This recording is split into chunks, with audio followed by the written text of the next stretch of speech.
Rachel was walking through the park, admiring the blooming trees and inhaling the fragrant smell of the flowers.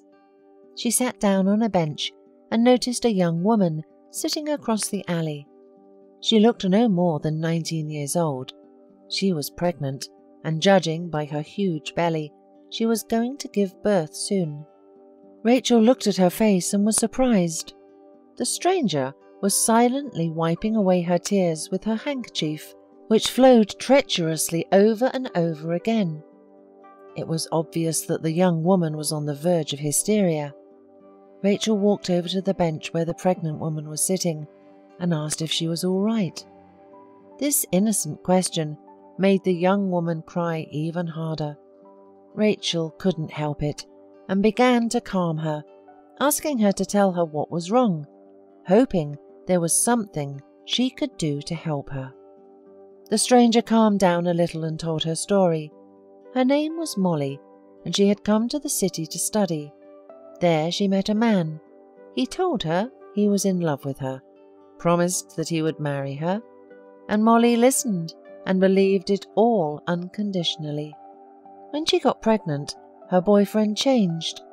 He became angry with her, constantly making scandals as if she was the only one to be responsible for everything. Eventually, he kicked her out of his apartment, saying he was sure the baby wasn't his. Molly's parents were in another town, and they didn't know she was pregnant because she hadn't told them yet. That's how Molly ended up in the park, without money, pregnant, and with the prospect of sleeping out under the stars. Rachel realized that it wasn't an easy situation, but she couldn't go quietly past another person's misfortune. She got up and told Molly to follow her. The girl looked at her with eyes full of wonder. Rachel explained that she lived with her daughter, and Molly could stay with them tonight, and then they would figure something out. Molly had little choice. It was evening, and she had nowhere else to go, so she accepted the generous offer of a strange woman. At home, Rachel fed her guest and then gave her tea and honey. She tried to get Molly to call her parents, but she flatly refused because she was afraid of her strict father. Rachel sighed and decided not to insist. She settled Molly down in her daughter's room, and after wishing her good night, she was about to leave when Molly suddenly asked where her daughter was. Rachel slowly turned and pointed to a picture hanging on the wall.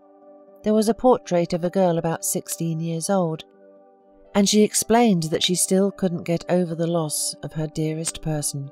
So she was telling everyone that she was living with her daughter. Rachel took another look at the portrait of her daughter and went to her bedroom. Molly didn't understand how the portrait could be considered a person, but Rachel was kind to her and didn't seem mad, so it didn't bother her. Everyone lives as he or she thinks is right. The next day, Rachel and Molly went to Molly's boyfriend's home. "I already have another girlfriend, and you, Molly, have nothing to do here anymore.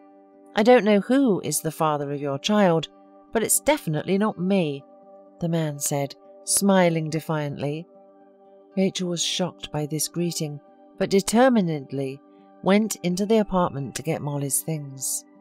Already at home, she suggested that Molly stay with her until she gave birth and then return home to her parents. Molly felt the weights of her worries gone away and burst into tears of gratitude. 3 weeks passed. During this time, Rachel had grown very attached to Molly, for she had replaced her daughter, even if only for a short time. One night, Molly woke up to her water breaking. Rachel took her to the hospital, and when a healthy baby boy was born a few hours later, she was over the moon. Rachel decided not to bother Molly tonight and to visit the young mother tomorrow morning. But in the evening, she received a call from the maternity hospital telling her that Molly was going to give up the baby. Everyone thought Rachel was Molly's mother and hoped that she would talk some sense into her daughter. An hour later, a dazed Rachel was already in the doctor's office. Together they tried to persuade the young woman not to make rash steps, because it was important for the baby to be with its mother, and even animals didn't leave their cubs.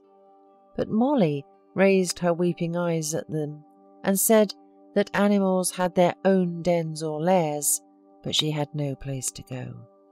I can't go back to my parents because they drink a lot, and they don't need me and my baby. I came to the city with the money my grandmother was able to hide from them. Before I left, my grandmother told me to get an education, find a fiancé in the city, and never come back to my hometown. And now nobody wants me, and I can't give my son anything, not even a roof over his head. At this point, Rachel hugged Molly and told her that she needed her, and that it had been a mistake not to tell her the whole truth about her parents. Then she wouldn't have insisted on coming home. Rachel confessed to Molly that she had become attached to her as her own daughter, and that there was no way that she could lose another daughter and grandchild, so she would wait for Molly and her son at her home. At this point, everyone in the office was crying, even the doctor. A few hours later, Molly and the baby were discharged from the hospital, and Rachel drove them to her home. She always knew she wasn't destined to shop in the baby department anymore, but life had given her a second chance. She brought clothes for the newborn, diapers, and all the necessary care items. Now, Molly had a real home and a real mother, and she returned to education. And Rachel had a daughter again. Everything worked out very well.